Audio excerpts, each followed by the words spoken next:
Once upon a time, down on an old farm, lived a duck family, and Mother Duck had been sitting on a clutch of new eggs. One nice morning, the eggs hatched and out popped 6 chirpy ducklings. But one egg was bigger than the rest, and it didn't hatch. Mother Duck couldn't recall laying that 7th egg. How did it get there? Tock, tock. The little prisoner was pecking inside his shell. Did I count the eggs wrongly? Mother Duck wondered.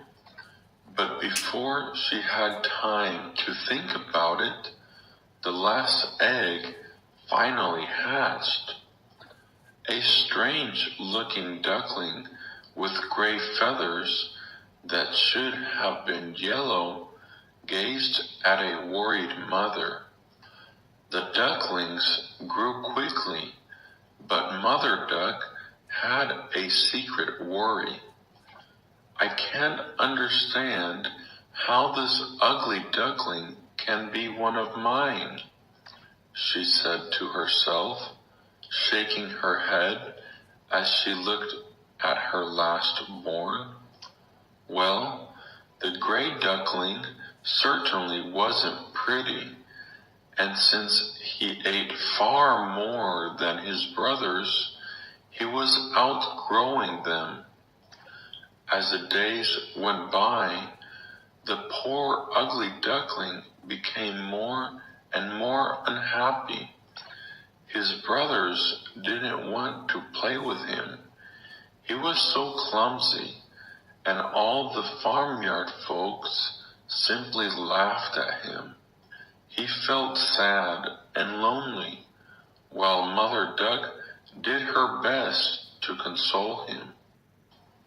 Poor little duckling, she would say, why are you so different from the others?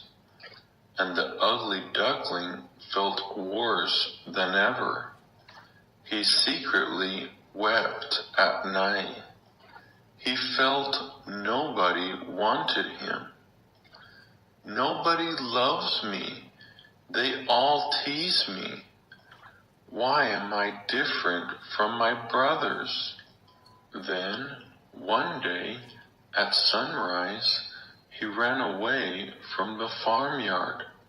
He stopped at a pond and began to question all the other birds. Do you know any ducklings with gray feathers like mine? But everyone shook their heads in scorn. We don't know anyone as ugly as you.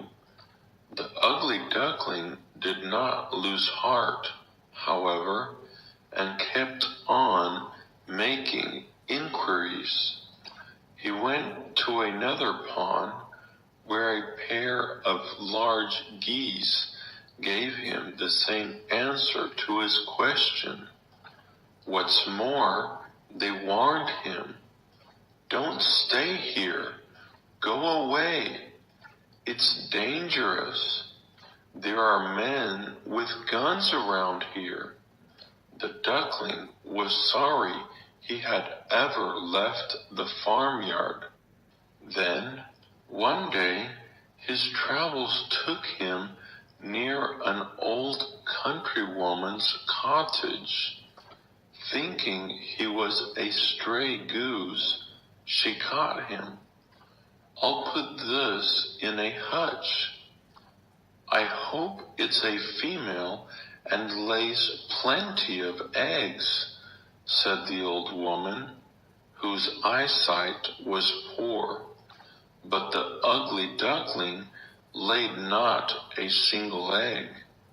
The hen kept frightening him. "Just wait.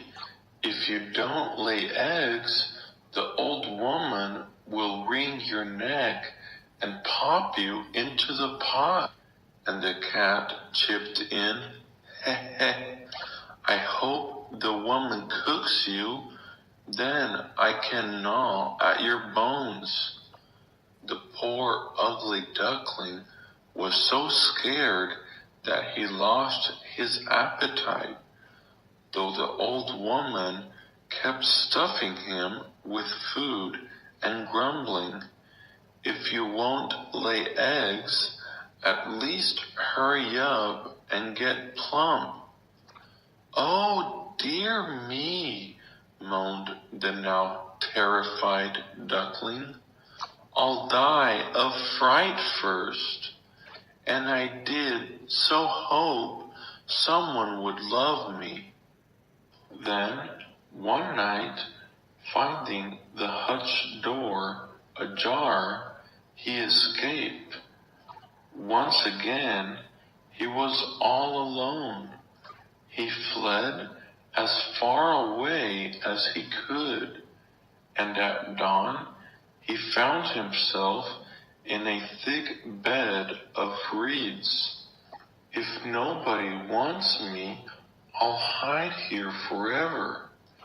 There was plenty of food, and the duckling began to feel a little happier, though he was lonely.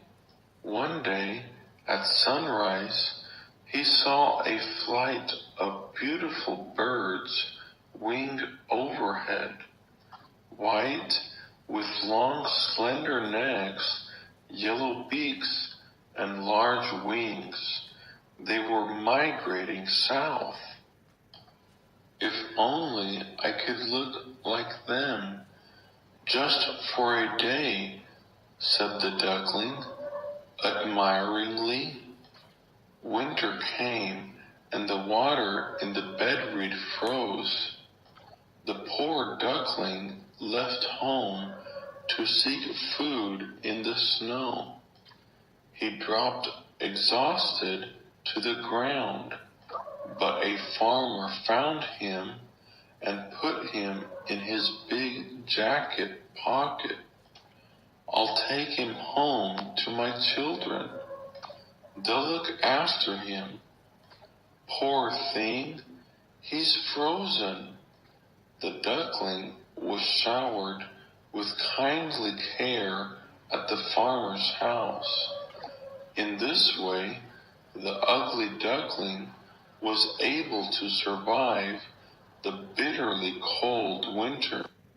However, by springtime, he had grown so big that the farmer decided, "I'll set him free by the pond." That was when the duckling saw himself mirrored in the water. "Goodness, how I've changed! I hardly recognize myself."